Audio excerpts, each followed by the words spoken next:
আরে শুভ ভাই, এতদিন পরে কোথায় গেছিলি তুই?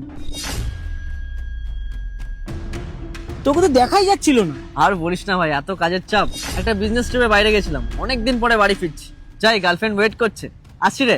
ভালো আছিস তো? এই চলছে ভাই। ঠিক আছে, যা সাবধানে। ঠিক আছে, পরে দেখা হবে। একদম।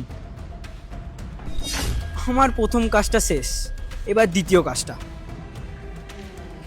হ্যালো রিয়া, আরে তোর বয়ফ্রেন্ডকে দেখলাম একটা অন্য মেয়ের সাথে, আমি কেন মিথ্যা কথা বলবো? আচ্ছা ঠিক আছে, তুই দেখা কর, তোকে আমি পুরোটা বলছি। আচ্ছা আয়।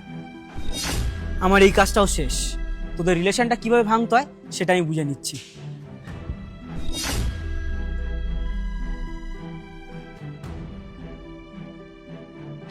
ও তুই এসে গেছিস? কেন ডাকলি আমাকে তাড়াতাড়ি বল। আরে কেন ডাকলাম মানে, তোকে বললাম না তোর বয়ফ্রেন্ড এটা অন্য মেয়ের সাথে চক্কর চালাচ্ছে। দেখ, এইসব ফালতু কথা তুই আমাকে কেন বলছিস? আমি খুব ভালো মতন জানি ও আমাকে চিট করছে না, আর আমার বয়ফ্রেন্ড আমাকে খুব ভালোবাসে, আমি ওকে খুব বিশ্বাস করি। তোর এই মিথ্যে কথাটা আমি পড়বো না।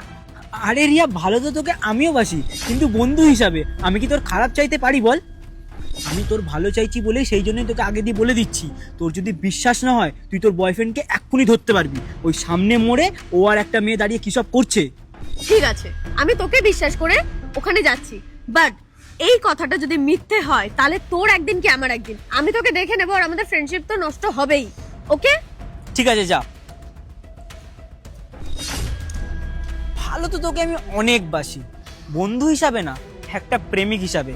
সেই ক্লাস 10-এ তোকে যখন আমি প্রপোজ করেছিলাম, তুই বলি না আমরা ভালো বন্ধু হয়ে থাকতে পারি, প্রেমিক হিসাবে না। কিন্তু মাঝখান থেকে তোর বয়ফ্রেন্ডটা চলে এলো, ওকে তো রাস্তা থেকে সরাতে হবেই, সেই জন্য আমি এই কাজটা করলাম। যাই, তোরও আমি পিছু নিই।